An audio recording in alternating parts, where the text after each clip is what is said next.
I think you should look more at like who the backers are in terms of the technical folks behind it. That's one of the reasons why I'm personally not I wouldn't say obsessed, but really passionate about Polkadot because of Gavin Wood. So even if he stepped out of the CEO role, being the chief architect, puts him in that position now to actually keep an eye out on all the coders and say, hey guys, you're doing this wrong. You should do this and this and that. So I actually have more faith in the future of Polkadot now that he is in charge there. Keep an eye out on things rather than looking from up at the top and just checking from time to time how are things going, and yeah, it's not the same when you have a leader like that, like a technical leader who has become a CEO rather than a guy who's managing the technical team directly. So yeah, it's definitely there's definitely some plus with that.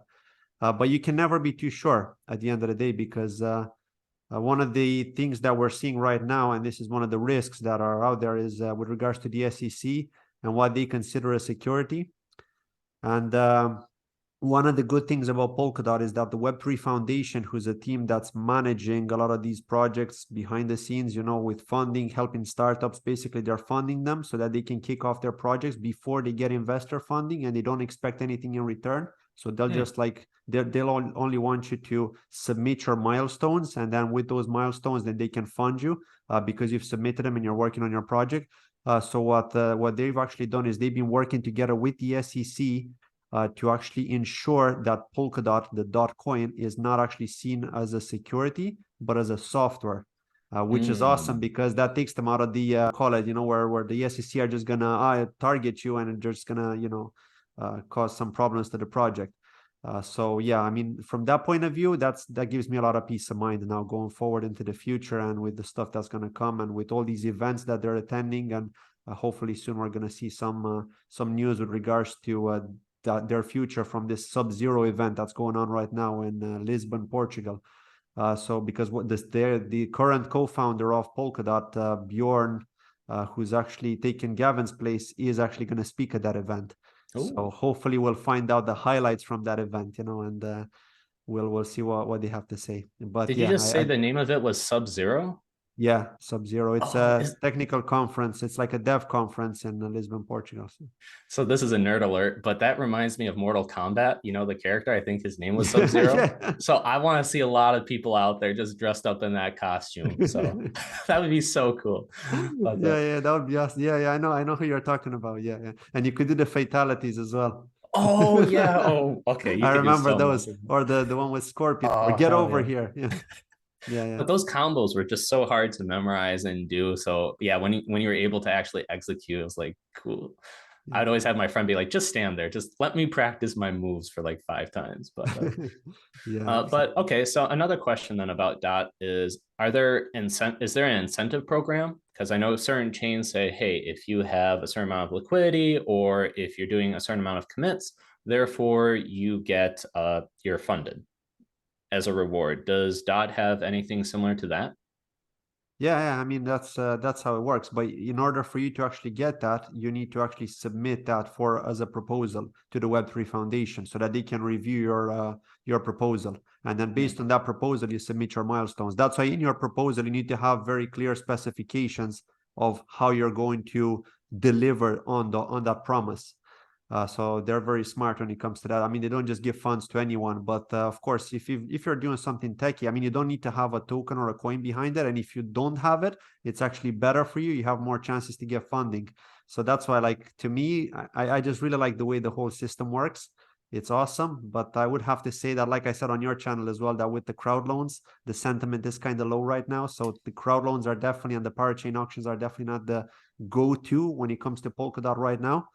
It's more about the tech really and what they're building. So it's all about interoperability. So let me flip this back over to you then, because you asked me about like what I'm looking at, which chains, which projects, and you mentioned that DOT is your main focus. What advantages do you think that the DOT and the parachains have over to the other chains? Are you still looking at it and you're like, all right, Gavin, come on, let's keep on developing, do some good stuff? Or like, yeah, what keeps you still involved looking at it and really draws your attention to it? I mean, it's probably because I've learned so much about all these layer ones on there, you know, all these parachains. I've been following them for so long. I've met a lot of the founders. I've chatted to a lot of the founders as well. I've been basically in their Telegram groups, chatting to people there, to the admins, to the ambassadors. And it's just like I've been so engaged in that community for so long now that it's just hard for me to leave. It feels like a home, you know, it's like a family feel. And so for me to step out now and go into something else, I'd be like a complete stranger. People will be like, who are you?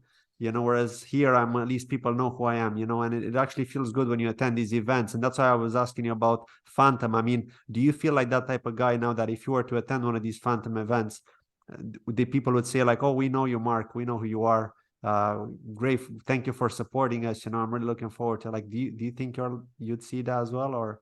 I think so. I hope so. I mean, hopefully I don't get slapped or anything, right? But no, I think that on the For not Phantom, doing videos for a while, Mark. you know what? I was having a great time. I had to refocus. Bear market was hard, but yeah, I come back and I'm very just motivated. And granted, you're absolutely right that the sentiment is low, people got wrecked, etc. But on the flip side, I don't know about you, but for me, I'm super pumped.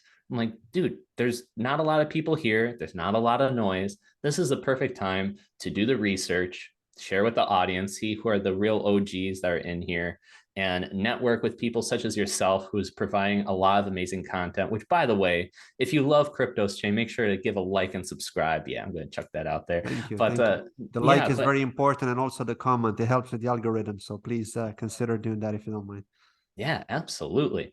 And it's just a perfect time to work when nobody else is. And it can get very discouraging because there are certain situations where you're like, should I even be looking at this project? Should I be even doing, like, nobody else is doing it? I feel like the weirdo and it's a waste of time. But the way how I see it is, what if there's going to be other people coming into the space a year, 2 years from now when the bull run is running? Do you really want to be competing with them? That's a lot more challenging when you can be getting a head start for this year and the next year and putting in that time and coming out ahead. And you don't have to be insane, right? It's the tortoise and the hare analogy. You could be the tortoise. You can go slow. You can just do a little bit, half hour, 1 hour, check out Cryptos Chain video once a day or once a week, whatever it may be. But you're so much farther ahead that even somebody that comes in within 1 year with the biggest amount of energy and putting in all their time, you're like, but dude, I already put in the time. I'm already ahead. So that is what motivates me. Is that the same for you? Very good analogy. Yeah, absolutely. I mean, yeah, I do get days when I'm like down and I'm thinking like, I don't know if I should do a video anymore. You know, people just don't want to hear about this stuff anymore. But in reality, I mean, people are disappointed in the way things are right now because of their investments mostly, right? I mean, you're human at the end of the day. You're not a robot. You've got sentiments and emotions. And if you see that your 10K portfolio is now worth 1K, of course you're going to be annoyed. But at the end of the day, you got to remember that if you're in this space and you've seen the history of this space, you know that although some projects will disappear and may not be here in maybe 2 years' time, there will always be some that will be here and will be flourishing. And if you happen to be part of that journey and to hold some of those, of course, you know, you will be rewarded at the end of the day. So it definitely helps, I think, to have that patience and to try to support who you really believe in, you know. And to add on to that, you mentioned earlier that you have a lot of connections, right? In the sense that you're in the space. It feels like home when you go to these conventions and you see people. You're like, wow, this is amazing. So that's one key thing, is to take a look. Is the space still growing? Is the tech still advancing? Are there a lot of more intelligent people coming into the space that you can network with and maintain those relationships? Because your 10K portfolio isn't going to reflect that. And it really sucks. Hopefully it comes back. But at the same time, are there other value that you can actually build here? Is it really just the money, or are these relationships and these networking opportunities there as well? So that's another thing to keep in mind. Yeah. I mean, yeah, it all depends. The thing is, like, I talk to a lot of people, and a lot of people are in it for the tech, and they love Gavin Wood's vision, and they love what Polkadot's doing. But these are usually the people that attend the events a lot. You know, it's the people that are watching behind the scenes, may be more geared towards the money aspect. I found that as well. Of course, there will be some that just simply can't attend events for various reasons. But I mean, I've seen that the people that do attend them are usually really engaged in the ecosystem, and they really care about its future, and they try to help in some way. They usually try to become either candidates or maybe ambassadors for certain parachains. And that's where you get to see the support that the ecosystem is receiving, from that aspect. So I think it's important to have this kind of strong community, because if they're offering a lot of support, if they're contributing in their own way, I think it's going to help with the growth at the end of the day, because without community, you're nothing. You'll just die a slow death at the end of the day. So, that's what So we got to keep in mind. So, what do you think is the timeline for most investors? Do you think a lot just want to make a quick buck? They're like, oh, this is going to be money. Okay, cool. I saw this. And then eventually they follow a similar path where they do research, they kind of network in the community. And then all of a sudden they go, whoa, there's actually something here. Like the tech is really cool. And all of a sudden it shifts more from a money standpoint to, all right, let's take a look at the tech and the community. Yeah. Yeah. I think you're always going to get a 50-50. You're never going to get people that are only in it for the money or only in it for the tech. It's always going to be kind of a 50-50. Some are going to be geared more towards the money, others more towards the tech, which end up being the developers at the end of the day. So it's hard to estimate for sure, but I would say in the Polkadot ecosystem, based on the comments I'm getting, based on the engagement I'm getting, I'm definitely finding people are more geared towards the tech and not so much Moonboy stuff, if you know what I mean, because you just see the comments. Nobody's saying we're going to the moon or 100x this or send this, send it. Even during the bear market, I rarely saw those kind of comments, which was awesome. And that made me think, okay, I think I chose the right ecosystem, But yeah. yeah, another thing I do want to pick your brain about, because not a lot of people, like the audience, probably has the same experience. Can you describe more what is the value of being able to go to these conferences and actually talk and connect, right? Because you have that ability, you have that behind the scenes. You're like, oh, hey, how's it going? But what value does that provide to you? And yeah, I just want to get more details from you on that. Yeah, I mean, first of all, it's the contacts. I mean, you get to meet a lot of people behind the scenes, team members. You get to meet ambassadors, etc. You get to make friends, basically, who you eventually get help from, or you help them. So you can help each other in some way, and you can grow as an individual. Thanks to these contacts at the end of the day. And aside from that, you're also learning a lot about these projects.